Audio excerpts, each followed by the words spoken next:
the Clockmaker of Willowbridge. Good evening, dear listeners. Tonight I invite you to travel back in time to a small European village where cobblestone streets wound between stone cottages, church bells echoed through the valley, and people measured life not by speed, but by moments. This is the story of a humble clockmaker whose greatest lesson had nothing to do with clocks. Many years ago, in a peaceful village called Willowbridge, there lived an old clockmaker named Mr. Edmund Hart. Willowbridge sat beside a gentle river and was surrounded by rolling green hills.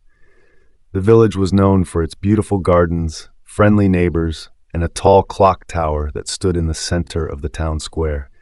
Every hour, the tower bell rang across the valley. People used its sound to begin their day, attend church, open their shops, and return home for supper. And the person responsible for keeping that clock running was Mr. Edmund. Edmund was a quiet man. He lived alone in a small workshop filled with clocks of every shape and size. Some were large and grand. Some were small enough to fit inside a pocket. Some chimed softly. Others played beautiful melodies. The walls of his workshop seemed alive with the sound of ticking. Tick, tick, tick, tick, tick. To most people, it sounded like noise. To Edmund, it sounded like music. Every morning before sunrise, Edmund walked to the town square carrying a small toolbox. He climbed the narrow staircase inside the clock tower, step after step, hundreds of steps. Even at 70 years old, he never missed a day. The villagers admired his dedication, but few truly knew him. One autumn afternoon, a curious 12-year-old boy named Oliver entered the workshop. The boy loved asking questions.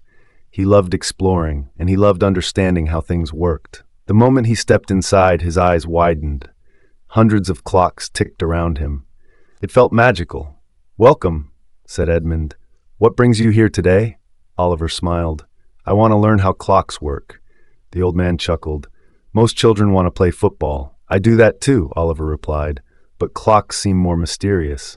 For the first time in many years, Edmund laughed. "Then perhaps you are in the right place."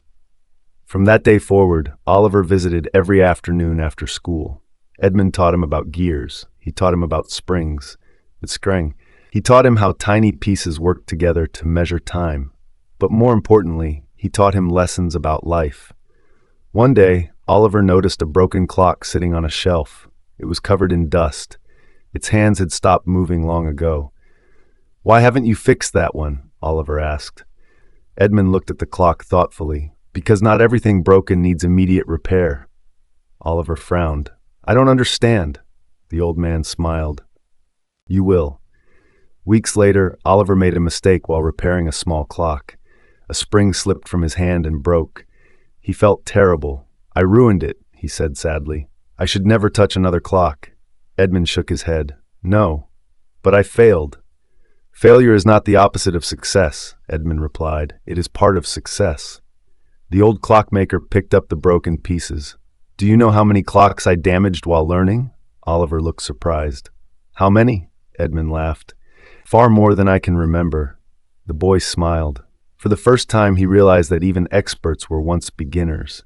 Winter arrived. Snow covered the rooftops. The river froze. The villagers spent more time indoors, but Edmund continued climbing the tower every morning. Rain, snow, wind, nothing stopped him. One freezing morning, Oliver asked a question. "Why do you work so hard for a clock?" Edmund looked toward the tower. "It isn't about the clock." "What do you mean?" "The villagers depend on it. The baker begins work when it rings. The teacher starts lessons when it rings. The farmers plan their day around it. Keeping the clock running means helping everyone." Oliver thought about this carefully. For the first time, he understood that even small jobs could have great importance. Years passed. Oliver grew older. He became Edmund's apprentice. The villagers often saw the two working together. The old clockmaker and the curious boy, teacher and student, friend and friend. Then one spring morning, something unexpected happened. Edmund did not arrive at the workshop. The villagers became worried. Oliver rushed to his house. He found the old man sitting quietly by the window. He looked tired, very tired. "I think my time as clockmaker is ending," Edmund said softly. Oliver's heart sank. The thought of Willowbridge without Edmund seemed impossible. You taught me everything, Oliver said, but I'm not ready. Edmund smiled. Neither was I when I began. The next day, Edmund handed Oliver a small golden key. It was the key used to open the clock tower. For generations, this key has belonged to the village clockmaker. Oliver held it carefully. It felt heavier than gold. It carried responsibility, trust, and tradition. A few weeks later, Edmund passed away peacefully. The entire village attended his funeral. Church bells rang across the valley. People shared stories about his kindness, his patience, his wisdom, and his dedication. After the funeral, Oliver climbed the tower alone, for the first time. The staircase seemed longer than ever. The responsibility felt enormous. But when he reached the top, he remembered Edmund's words. Failure is part of success. Small jobs can have great importance. Keep moving forward. With steady hands, Oliver adjusted the gears. The great clock began ticking once again. Tick, tick, tick. Then the bell rang. The sound echoed across Willowbridge. The villagers smiled. Life continued, just as Edmund would have wanted. Many years later, Oliver became known as the finest clockmaker in the region. Young children visited his workshop, just as he once visited Edmund, and whenever they asked for advice, he shared the same lessons. Not lessons about clocks, lessons about life, patience, persistence, responsibility, and kindness. Because time teaches us something important. We cannot stop it, we cannot control it, but we can choose how we spend it. Every day is a gift, every hour is an opportunity, every moment matters, and somewhere, if you listen carefully, you may still hear the sound of a clock ticking, not reminding you that time is running out, but reminding you to make every moment count. Tick, tick, tick. Moral of the story.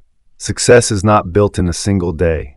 It is built one step, one lesson, and one moment at a time.